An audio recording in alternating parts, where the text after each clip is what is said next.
Assalamualaikum warahmatullahi wabarakatuh. Salam sejahtera untuk kita semua. Sahabat Lira, apa kabar? Mudah-mudahan dalam keadaan sehat walafiat dan tentunya dalam lindungan Allah Subhanahu wa taala. Bertemu lagi dengan saya Abi dalam Bincang Sehat Spesial Ramadan. Dan kali ini adalah episode terakhir dari Bincang Sehat Spesial Ramadan, karena beberapa hari lagi kita akan menyambut Idul Fitri. Dan kali ini saya masih di Resinda Hotel bersama dengan Dr. Aditya Anggadharma yang akan membahas memilih makanan sehat di hari raya. Oke, baik. Saya akan menyapa dulu Dr. Adit yang sudah hadir. Apa kabar, dokter? Sehat, baik. Sudah lama tidak bertemu, dok. Dok, ya. Ini adalah episode terakhir dari rangkaian episode Bincang Sehat Spesial Ramadan, dok, mengenai memilih makanan yang sehat di hari raya. Nanti kita akan membahas mengenai tema tersebut, dok. Untuk sahabat Lira semuanya yang bingung mencari tempat berbuka puasa bersama keluarga atau sahabat, jangan terlewatkan untuk reservasi di Resinda Hotel, karena Resinda Hotel menyediakan tempat berbuka puasa. Informasi lebih lanjutnya bisa dicek di website Resinda Hotel di www.resindahotel.com. Dan untuk sahabat Lira semuanya yang masih bingung mencari baju muslim, segera kunjungi Instagram Dahana Muslim Style, karena selain modelnya yang up to date dan juga nyaman untuk dipakai. Seperti yang saya pakai hari ini, saya juga masih mengenakan dari busana Dahana Muslim Style. Oke, baik sahabat Lira semuanya, jangan sampai terlewatkan juga pembahasan pada episode kali ini, karena di akhir acara saya akan mengadakan kuis yang dipersembahkan oleh Tropicana Slim yang akan berhadiah 3 merchandise menarik. Nah, bagaimana caranya? Pastikan sahabat Lira untuk stay tune pada episode kali ini. Oke, Dr. Adit, kita akan membahas mengenai memilih makanan yang sehat di hari raya. Seperti yang kita ketahui bahwa ketika kita sudah Idul Fitri, kita sudah makan sepuasnya, kita akan makan makanan yang sembarangan, dok, kayak semacam opor ayam ataupun kayak rendang sapi kayak gitu, dok. Nah, sebenarnya makanan seperti apa sih, dok, yang baiknya dikonsumsi di hari raya ketika memang kita sudah bisa dikatakan puasa full sebulan, dan agar tidak terjadinya penumpukan kolesterol ataupun gula darah, dok? Ya, sebenarnya makanan yang baik saat di hari raya itu harus mengandung makanan 4 sehat 5 sempurna pastinya ya. Nah, oleh karena itu kita harus membutuhkan apa aja? Yang pasti membutuhkan yang kadar karbohidratnya mencukupi, lalu kadar proteinnya bagus, dan kolesterolnya pun jangan terlalu tinggi.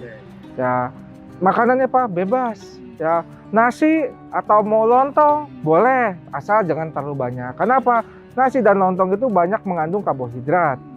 Lalu proteinnya dari mana? Protein bisa kita ambil dari daging ya, seperti daging ayam, daging sapi ya, ataupun telur. Ya, putih telur banyak mengandung protein. Nah, sedangkan kolesterolnya itu banyak didapat dari puding telur atau daging sapi yang berlemak ya, atau minyaknya itu bisa mengandung kolesterol. Akan tetapi ingat, makanan itu semua tidak boleh terlalu berlebihan. Karena bila berlebihan banyak sekali bahaya bagi tubuh kita. Misal kalau kelebihan karbohidrat, yang dikhawatirkan apa? Yang dikhawatirkan adalah orang yang memiliki penyakit diabetes. Lalu kalau kelebihan kolesterol, yang dikhawatirkan apa?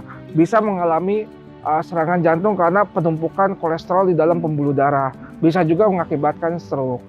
Lalu kalau protein berlebih juga bisa mengakibatkan asam urat. Ya, bisa juga mengakibatkan asam urat yang berlebihan sehingga mengakibatkan nyeri pada sendi-sendi kaki atau sendi-sendi tangan. Oleh karena itu, makanan pada saat hari raya boleh, mau makan apapun boleh, tapi dengan batas yang wajar. Mau itu opor, ketupat ya, biasa kan seperti itu silakan saja, tidak masalah. Nah, dok, ketika tadi dokter sebutkan bahwa ada penyakit-penyakit yang seperti diabetes, karena memang mungkin kalau misalkan ketika di hari raya makanan-makanan yang kayak kue kering kayak gitu ya, dok, yang mengandung gula berlebih kayak gitu, dok. Nah, itu bisa menyebabkan apa lagi, dok, selain diabetes sendiri, dok? Nah, jadi pada orang yang mengalami gejala diabetes atau penyakit diabetes, makanan yang manis-manis, yang tinggi karbohidrat itu harus dibatasi, jangan berlebihan. Orang yang mengalami itu wajib untuk obatnya itu masih diminum secara teratur. Jadi mentang-mentang hari raya, benar-benar hari kebebasan, hingga obat pun tidak diminum, tidak seperti itu. Tetap obat harus tetap rutin diminum sesuai dengan anjuran dokter. Lalu setelah itu hati-hati, bila makanan berlebih, bisa punya diabetes, dia banyak kalau makan kue kering yang kadar glukosanya sangat tinggi, itu hati-hati. Hati-hati saat kapan? Bila dia udah merasakan pusing, udah merasakan kok saya seperti mual, lemas, keringat dingin, itu hati-hati.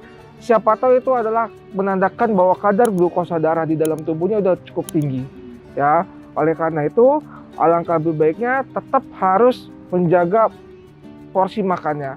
Karena apa? Yang dikhawatirkan bila gulanya terlalu tinggi, khawatirkan adalah ketoasidosis.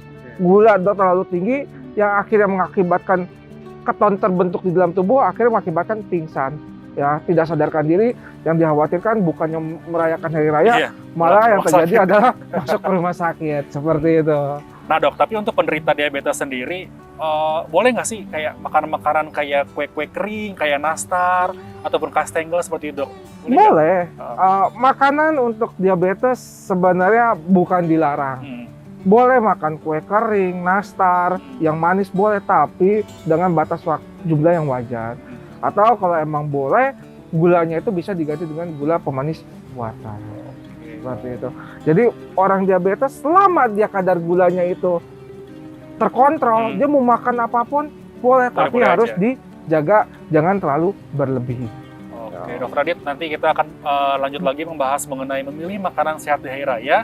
Jadi untuk sahabat Bira semuanya, jangan kemana-mana, tetap di Bincang Sehat spesial Ramadan karena kita akan kembali lagi.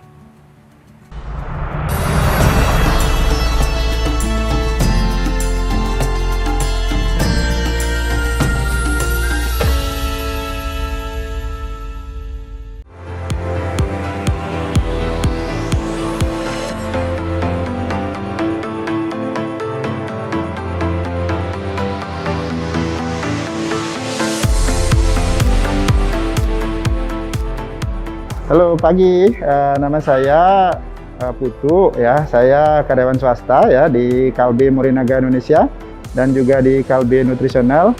Jadi pagi ini saya datang ke Lira untuk melakukan rapid antigen test ya sebagai syarat perjalanan. Saya senang sekali ya dengan pelayanan Lira ya. Jadi orangnya ramah-ramah, kemudian tepat waktu gitu kan ya.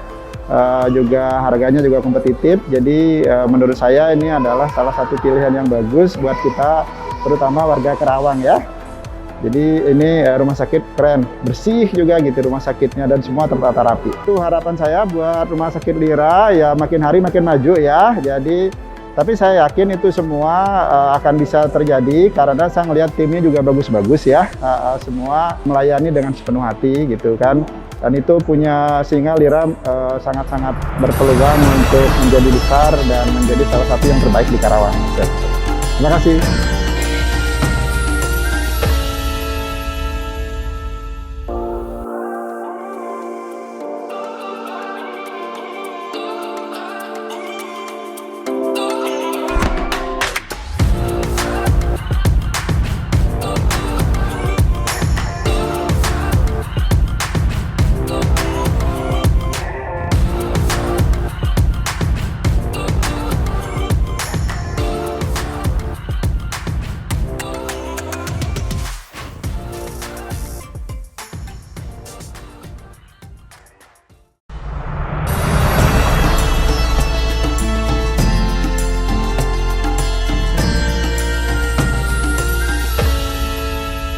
Terima kasih masih bersama Bincang Sehat spesial Ramadan dan masih bersama dengan Dr. Aditya Angga Dharma dan kita masih membahas mengenai memilih makanan sehat di hari raya.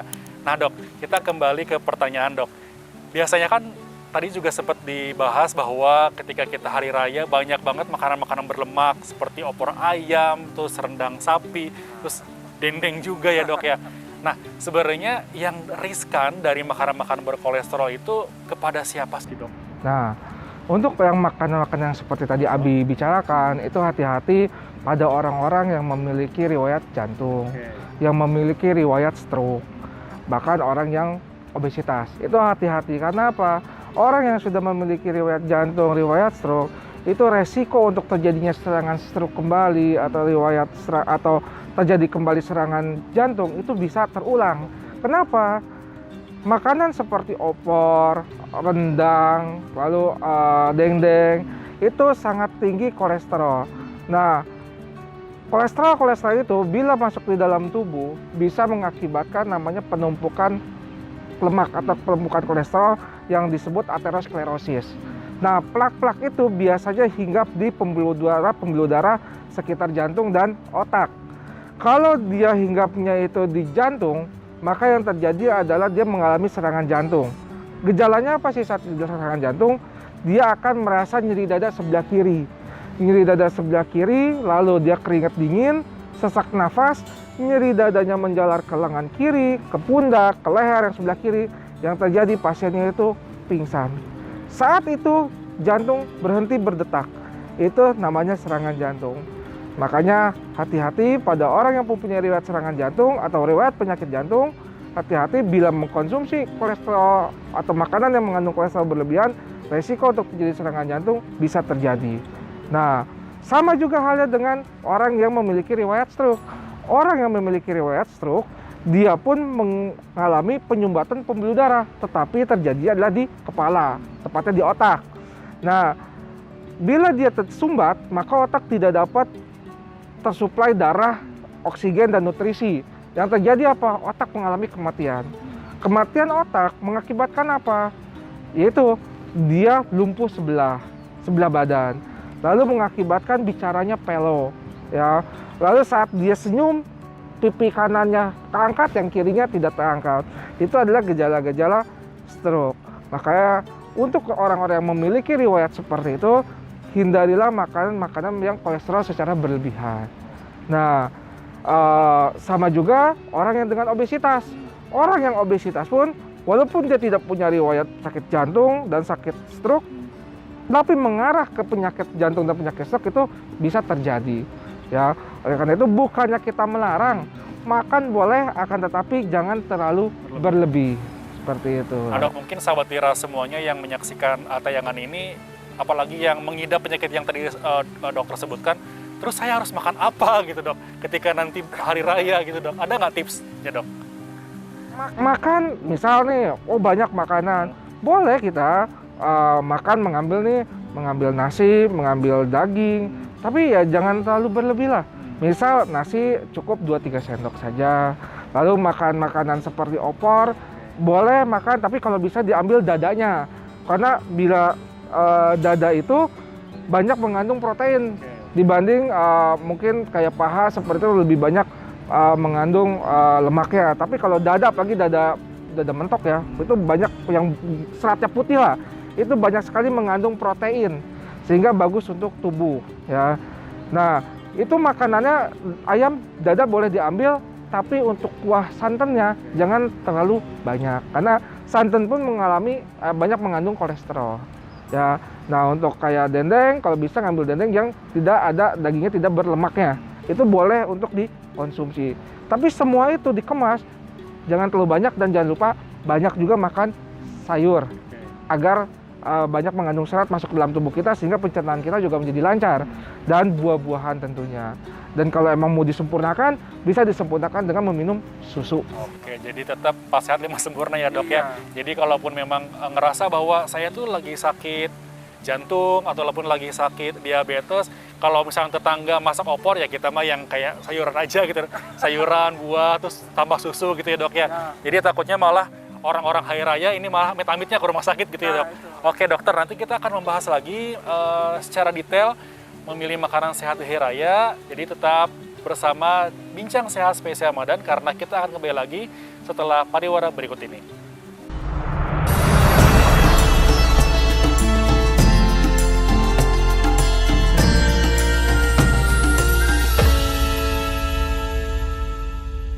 Assalamualaikum warahmatullahi wabarakatuh. Perkenalkan, saya Dias Ervan selaku Nutrition Regulation Manager dari PT Nutrifood Indonesia. Setelah berpuasa selama 1 bulan, tentunya kita semua akan merayakan Idul Fitri dengan berbagai macam hidangan yang selalu memanjakan lidah. Tapi pemilihan makanan yang tidak sehat dan konsumsi yang berlebih jelas tidak baik untuk kesehatan. Hindari godaan makan dalam porsi yang besar secara langsung. Sebaiknya makan dengan porsi yang lebih kecil dan dengan cara yang perlahan. Dengan begitu, kita bisa menjaga diri dari kelebihan asupan kalori. Selain menjaga diri dari pola konsumsi makan yang berlebih, kita juga perlu memilih jenis makanan yang lebih sehat agar asupan kalori, gula, garam, dan lemak tidak sampai berlebih. Pertama, perbanyak konsumsi makanan yang tinggi serat, seperti sayur dan buah, kacang-kacangan, dan bijian utuh. Jenis makanan ini dapat membantu memberikan efek kenyang yang lebih lama. Kedua, bila kita ingin mengkonsumsi daging dan ayam, pilih bagian daging yang kandungan lemaknya lebih rendah. Ketiga, bila kita ingin menyajikan makanan yang bersantan, kita bisa gunakan produk santan yang lebih rendah kandungan lemaknya, seperti Tropicana Slim Santan Less Fat yang kandungan lemaknya jauh lebih rendah dibandingkan santan biasa. Keempat, masak dengan jenis minyak yang kandungan lemak jenuhnya lebih rendah, seperti minyak extra virgin olive oil dan minyak jagung. Kelima, yang tak kalah penting adalah perhatikan konsumsi cemilan dan minuman Anda. Hindari minuman dan cemilan yang tinggi gula yang sering menggoda kita di meja tamu. Jika kita ingin menyajikan minuman yang manis seperti sirup, sajikan jenis sirup yang bebas gula, seperti sirup bebas gula dari Tropicana Slim. Dan bila kita ingin menyajikan cemilan, sajikan cemilan yang terjaga kandungan kalorinya, seperti cookies dari Tropicana Slim Hokkaido Cheese, yang kandungan kalorinya hanya 100 kalori per saji. Dengan jalan ini semua, kita tetap bisa memanjakan lidah dan menjaga keluarga di hari yang fitri. Terima kasih.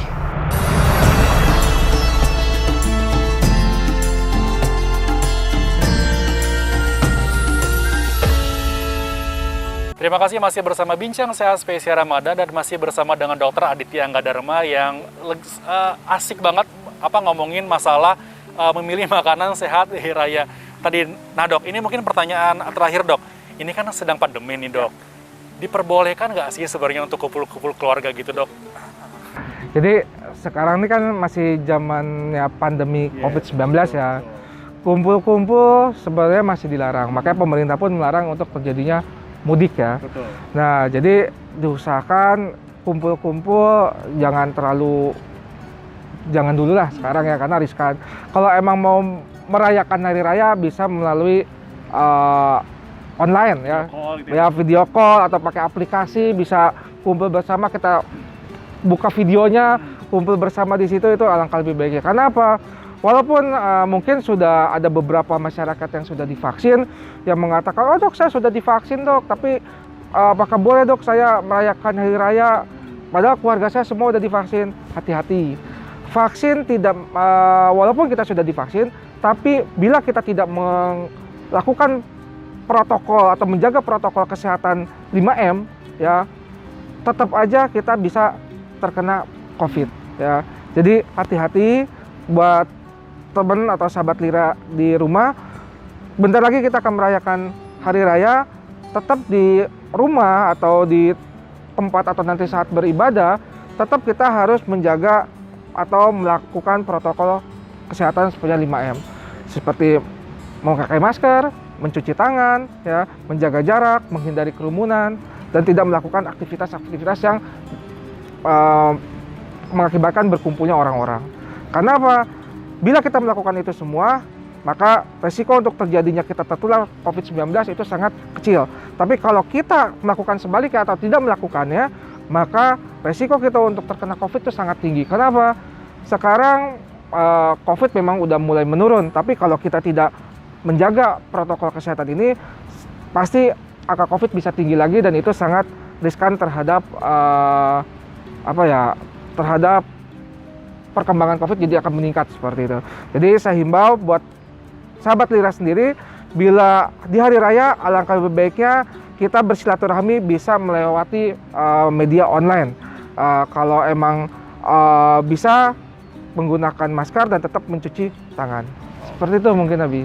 Oke baik dokter, berarti yang penting adalah momen memaafkannya ya dok ya. Walaupun kita memang nggak kumpul-kumpul, yang penting kan secara tidak langsung kita kan menjaga agar takutnya malah orang-orang yang orang-orang tersayang kita kan tertular, walaupun kita nggak tahu ya dok ya keadaan kita seperti apa. Soalnya gini Bi, kita terkena COVID atau enggak, kalau kita gejalanya ringan atau bahkan OTG, kita tidak bisa merasakan apakah kita terinfeksi virus COVID-19 ini atau tidak.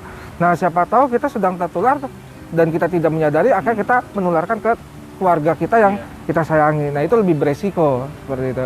Jadi langkah lebih baiknya kita tetap menjaga jarak dan menjaga diri kita agar kita tidak terkena terinfeksi COVID-19. Oke, baik dokter, terima kasih atas pembahasannya mengenai tadi sempat dibahas mengenai cara memilih makanan saat di hari raya, terus juga sebenarnya kumpul-kumpul sih sebenarnya untuk sekarang sih ditahan dulu ya dok ya kayak gitu. Dokter sehat terus, mudah-mudahan kita nanti bertemu lagi di Bincang Sehat spesial Ramadan tahun selanjutnya ya dok ya. Selanjutnya boleh Mi. Oke, sahabat Bira semuanya, seperti yang sudah saya janjikan di awal acara tadi, saya akan membagikan 3 merchandise menarik dari Tropicana Slim dengan menjawab sebutkan produk santan yang low fat dari Tropicana Slim. Nah, jika sudah tahu jawabannya seperti apa, langsung saja kirim direct message atau ditulis di kolom komentar. Untuk ketentuan lebih lengkapnya bisa disimak di bawah ini. Oke, baik, itu tadi pembahasan mengenai episode terakhir pada Bincang Sehat spesial Ramadan pada kali ini. Saya beserta Dr. Adit pamit undur diri. Yang saya juga tidak lupa untuk mengucapkan terima kasih kepada Resinda Hotel, The Hana Muslim Style, dan juga Tropicana Slim yang sudah mendukung Bincang Sehat pada episode kali ini. Dan tidak lupa saya mengingatkan untuk sahabat Lira semuanya yang belum download aplikasi Rumah Sakit Lira Medica, segera download aplikasi Rumah Sakit Lira Medica di Google Play maupun di App Store, karena selain memudahkan untuk appointment secara online, juga banyak merchant-merchant yang sudah bekerja sama dengan Rumah Sakit Lira Medica. Baik, akhir kata saya beserta Dr. Adit pamit undur diri. Terakhir, saya juga beserta Dr. Adit mengucapkan minal aizin wal faizin, mohon maaf lahir dan batin. Wassalamualaikum warahmatullahi wabarakatuh.